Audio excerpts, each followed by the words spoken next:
Okay, all viewers are respected. सभी का सम्मान। तो हमने फाइनली 14 अगस्त को 14 जुलाई को अपना चंद्रयान मिशन लॉन्च किया और ये 23 अगस्त को मून की सरफेस पे लैंड करेगा। यानी लगभग 1.5 महीने का सफ़र है और से मून तक जाने की हमारे स्पेसक्राफ्ट की। लेकिन ऐसे ही मिशंस रशियंस, चाइनीज़ और अमेरिकन्स ने काफ़ी कम समय में किया है, 3 से 4 दिनों में कंप्लीट किया है। और हमारा मिशन जो है लगभग 1.5 महीने का है और से मून की डिस्टेंस 3.5 से 4 लाख किलोमीटर तक है। यानी अपोगी और पेरेगी जो लॉन्गेस्ट डिस्टेंस और शॉर्टेस्ट डिस्टेंस अर्थ के अलॉन्ग है वो 3.5 से 4 लाख किलोमीटर तक हैं। तो ऐसे डिफरेंस क्यों है? यानी हमारा सैटेलाइट्स लगभग 1.5 महीने लगाता है, हमारा स्पेसक्राफ्ट लगभग 1.5 महीने में पहुंचता है, जबकि उनका सैटेलाइट्स, अमेरिकन सैटेलाइट जो होते हैं या स्पेसक्राफ्ट जो होते हैं 4 से 5 दिनों में पहुंच जाते हैं। डिफरेंस है क्यों? हमारा जो मिशन होता है वो इकोनॉमिकली बहुत ही सस्ता होता है, काफ़ी किफ़ायत होता है, जबकि नासा के जो मिशंस होते हैं वो महंगे होते हैं। ये जो कॉस्ट फैक्टर होता है वो काफ़ी मायने करता है स्पेस मिशंस में। इसमें जितनी ईंधन हम डालेंगे यानी फ्यूल्स हम डालेंगे उतना ही ज़्यादा हमारा जो स्पेसक्राफ्ट होगा वो हेवियर होगा और उतनी ज़्यादा महंगा होगा। इंडियन स्पेसक्राफ्ट्स में हम टिपिकली फ्यूल जो होता है कम ही यूज़ करते हैं, और क्योंकि कम ही यूज़ करते हैं ताकि हमारा मिशन जो हो इकोनॉमिकली काफ़ी सस्ता हो और हमारा जो स्पेस क्राफ्ट्स होते हैं GSLV जो कि बहुत ज़्यादा हैवियर मास को कैरी नहीं कर सकता, उसके लिए कंफर्टेबल हो, फ्यूअर फ्यूल्स, कम फ्यूल को कैरी करना।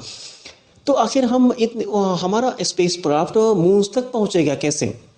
दरअसल जैसे ही हमने अपने सैटेलाइट्स, हमने स्पेसक्राफ्ट को लॉन्चिंग पैड पे रखा, वो एक ऑर्बिट में है। वह ऑर्बिट जो कि अर्थ का सन के अलोंग है, उस ऑर्बिट में वो ऑटोमेटिकली है।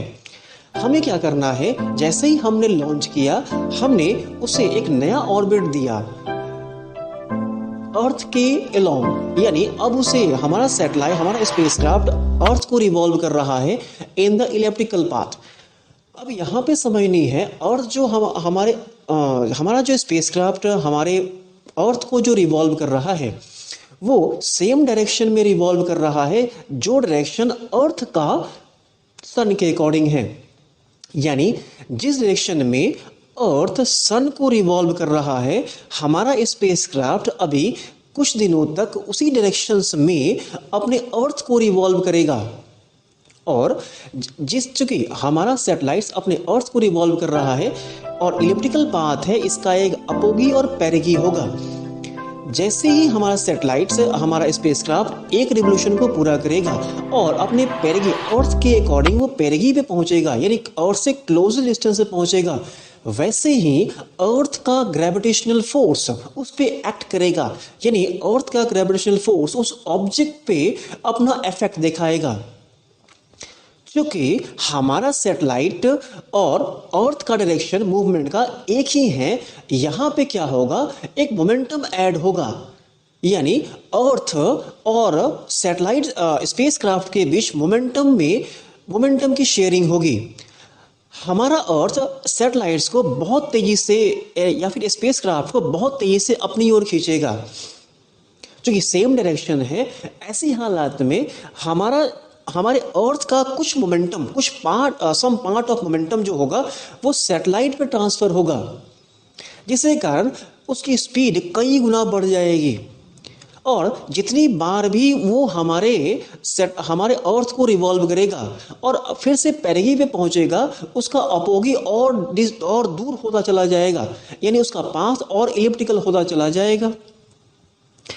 एक रिवोल्यूशन के बाद दूसरा रिवोल्यूशन जब हमारा स्पेसक्राफ्ट अर्थ का शुरू करेगा, तो उसका जो पेरिगी अपोगी होगा वो काफ़ी ज़्यादा डिस्टेंस के पास जाएगा। फिर तीसरे रिवोल्यूशन के बाद फिर से अर्थ के ग्रेविटेशनल फोर्स को ऐड करें लगेंगे और मोमेंटम की शेयरिंग होगी। यहाँ पे अर्थ अपने कुछ मोमेंटम को लूज करेगा और सैटेलाइट अपने मोमेंटम को गेन करेगा।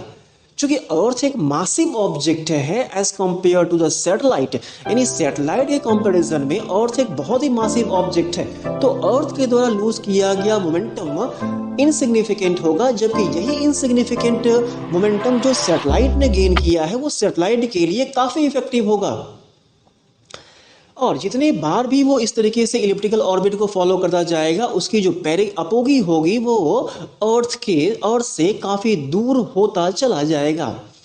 फाइनली एक पर्टिकुलर टाइम पे हम क्या करेंगे, जब उसका पैरेगी अपोगी काफी लॉन्ग डिस्टेंस पे जा चुका है, तो हम एक बार बूस्टर ऑन करेंगे। यह बूस्टर उसे एक नया ऑर्बिट देगा जिसे कहेंगे हॉफमैन ट्रांसफर ऑर्बिट।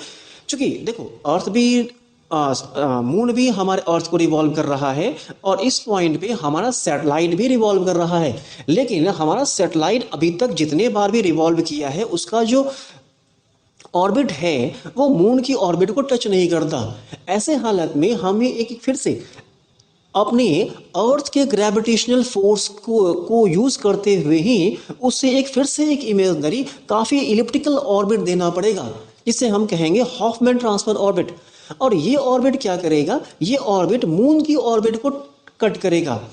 यानी अब हमने इसे अर्थ के ग्रेविटेशनल फोर्स को यूज करता हुआ उसे इतना मोमेंटम दे दिया है कि वो अर्थ के ऑर्बिट मून की ऑर्बिट को, यानी जिस ऑर्बिट में मून अर्थ को रिवॉल्व कर रहा है उस ऑर्बिट को ये टच करेगा या काट देगा। और जिस टाइम पे, जिस मोमेंट पे हमारा सैटेलाइट मून की ऑर्बिट में पहुंचता है, अगर उस समय उस पोजीशन पे उस टाइम पीरियड में हमारा मून वहीं पर है तो ये उसकी ऑर्बिट में आ जाएगा, यानी उसके ग्रेविटेशनल फोर्स से बंध जाएगा। हमारा सैटेलाइट उससे ग्रेविटेशनल फोर्स से बंध जाएगा। लेकिन यहाँ पे एक और प्रॉब्लम आती है, क्योंकि अभी तक जितने भी फोर्स से हमने उसे मून की ऑर्बिट में भेजा है उसकी वेलोसिटी मून की ऑर्बिट में मून के ग्रेविटेशनल फोर्स में आने के जितनी रिक्वायरमेंट है उससे कहीं ज़्यादा है।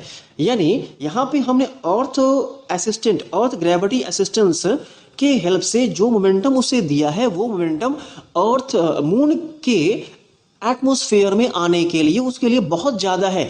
यानी इस वेलोसिटी से तो वो हमारा सैटेलाइट मून की ऑर्बिट में कभी नहीं आएगा, बल्कि मून की ऑर्बिट को पास करके आगे बढ़ जाएगा। यहाँ हमें क्या करना पड़ेगा, जैसे ही हमारा सैटेलाइट मून के पास पहुँचता है, मून के आसपास पहुँचेगा, हमें उसे फिर से एक मून के अलोंग एक इलिप्टिकल ऑर्बिट देनी है। यानी अब हमें क्या करना पड़ेगा, हमारा सैटेलाइट मून को रिवॉल्व करेगा but in the opposite direction.